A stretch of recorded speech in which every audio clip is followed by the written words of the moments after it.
Good morning. Every person's life follows a different trajectory, a different path. One of the worst things we can do is compare our life to the life of someone else and feel like it's inferior, like it's not as flashy and not as special.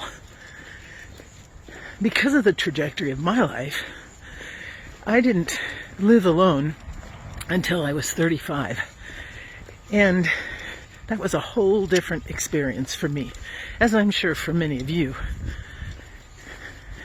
When I first moved out, I left all the boxes packed in the garage. And I'd say I probably did that for maybe 6 months. I just took what I needed and I left everything else in the garage in boxes. Because I just couldn't settle. I couldn't feel like I was enough in the house. I kept looking for somebody else to come through the door, for another person to be shopping for considerations to be made on how I wanted to spend my weekend. It was hard for me to be present because all I wanted to do was go back to where I was familiar with my surroundings and with my experiences. My friend told me one of the most important things that's worked in her life is the sage wisdom that says, be here now. Be here now. You've got today. You've got the present moment. Be here now. We have so much going on in the world. We've got unrest. We have pandemic. We have economic fallout. We have a lot going on. And it's hard to find a peacefulness within. It might also feel like it's hard to stay in the present moment. Like, I want to make change. I want to be making a difference in my life right now. I want to move forward and make this world a better place to live. The thing is, tomorrow isn't ours yet. We get a little greedy if we start to lay claim on tomorrow. And yesterday, it makes no sense to have regrets over yesterday unless we can learn from yesterday.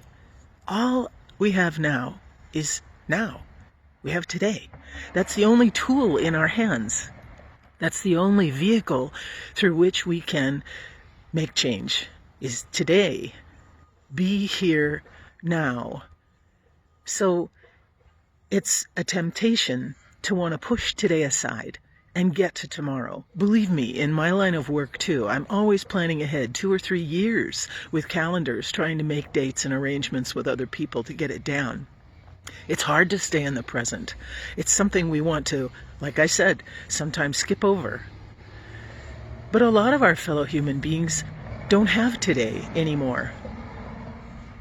They only had yesterday. They've walked to the threshold.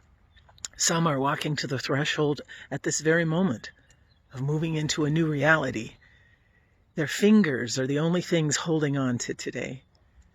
Well, I'm standing firmly planted in today, and I've actually written it on a sign and stuck it on my mirror because I don't live in the present enough. But it's a gift that God's given to me today. I've got it, and I can assume for 24 hours. What'll I do with it? Hopefully I won't squander it, wishing I was in yesterday or hoping for tomorrow.